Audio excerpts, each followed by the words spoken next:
ಎಲ್ಲರಿಗೂ ಹೊಸ ವರ್ಷದ ಶುಭಾಶಯಗಳು. ಬನ್ನಿ ದೇವರ ವಾಕ್ಯವನ್ನು ಓದುವುದರ ಮೂಲಕ ಈ ವರ್ಷವನ್ನು ಪ್ರಾರಂಭಿಸೋಣ. ಕರ್ತನ ನಾಮಕ್ಕೆ ಸ್ತೋತ್ರವಾಗಲಿ. ಕೀರ್ತನೆಗಳು 62ನೇ ಅಧ್ಯಾಯ. ನನ್ನ ಮನಸ್ಸು ದೇವರನ್ನೇ ನಂಬಿ ಶಾಂತವಾಗಿರುವುದು. ನನ್ನ ರಕ್ಷಣೆಯು ಆತನಿಂದಲೇ. ಆತನೇ ನನಗೆ ಶರಣನು, ರಕ್ಷಕನು, ದುರ್ಗವು. ನಾನು ಕದಲಿದರೂ ಬೀಳೆನು. ನೀವೆಲ್ಲರೂ ಒಬ್ಬ ಪುರುಷನ ಮೇಲೆ ಬಿದ್ದು ಅವನು ಬಾಗಿದ ಗೋಡೆಯೋ ಕುಸಿದ ಪ್ರಕಾರವೋ ಎಂಬಂತೆ ಅವನನ್ನು ಹೊಡೆದು ಕೆಡವಬೇಕೆಂದಿರುವುದು ಇನ್ನೆಷ್ಟರವರೆಗೆ? ಅವನನ್ನು ಉನ್ನತ ಸ್ಥಾನದಿಂದ ದೊಬ್ಬುವುದೇ ಅವರ ಆಲೋಚನೆ. ಸುಳ್ಳಾಡುವುದು ಅವರಿಗೆ ಅತಿ ಸಂತೋಷ.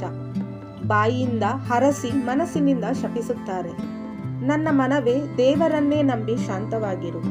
ನನ್ನ ನಿರೀಕ್ಷೆಯು ನೆರವೇರುವುದು ಆತನಿಂದಲೇ. ಆತನೇ ನನಗೆ ಶರಣನು, ರಕ್ಷಕನು, ದುರ್ಗವು. ನಾನು ಕದಲುವುದಿಲ್ಲ. ನನ್ನ ರಕ್ಷಣೆಗೂ ಮಾನಕ್ಕೂ ದೇವರೇ ಆಧಾರ. ನನಗೆ ಬಲವಾದ ದುರ್ಗವು, ಆಶ್ರಯವು ದೇವರಲ್ಲಿಯೇ.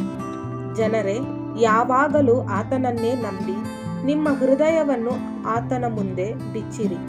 ದೇವರು ನಮ್ಮ ಆಶ್ರಯವು.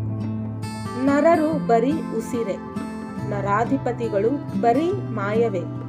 ಅವರೆಲ್ಲರನ್ನು ತ್ರಾಸಿನಲ್ಲಿ ತೂಗಿ ನೋಡಿದರೆ ಉಸಿರಿಗಿಂತಲೂ ಲಘು. ಅನ್ಯಾಯದಿಂದ ಸಂಪಾದಿಸಿದ್ದನ್ನು ನೆಚ್ಚಬೇಡಿರಿ. ಸುಲಿಗೆಯಿಂದ ಗಳಿಸಿ ಸೊಕ್ಕಿರಬೇಡಿರಿ. ಹೆಚ್ಚಿದ ಆಸ್ತಿಯಲ್ಲಿ ಮನಸ್ಸಿಡಬೇಡಿರಿ. ಸರ್ವಾಧಿಕಾರವು ದೇವರದೇ ಎಂದು ದೇವರು ಒಮ್ಮೆ ಅಲ್ಲ 2 ಹೇಳಿದ್ದನ್ನು ಕೇಳಿದ್ದೇನೆ. ಕರ್ತನೇ, ನೀನು ಪ್ರೀತಿ ಸ್ವರೂಪನಾಗಿ ಪ್ರತಿಯೊಬ್ಬನಿಗೆ ಅವನವನ ಕೃತ್ಯಗಳಿಗೆ ತಕ್ಕ ಪ್ರತಿಫಲವನ್ನು ಕೊಡುವಂಥವನಲ್ಲವೇ? Praise the lord.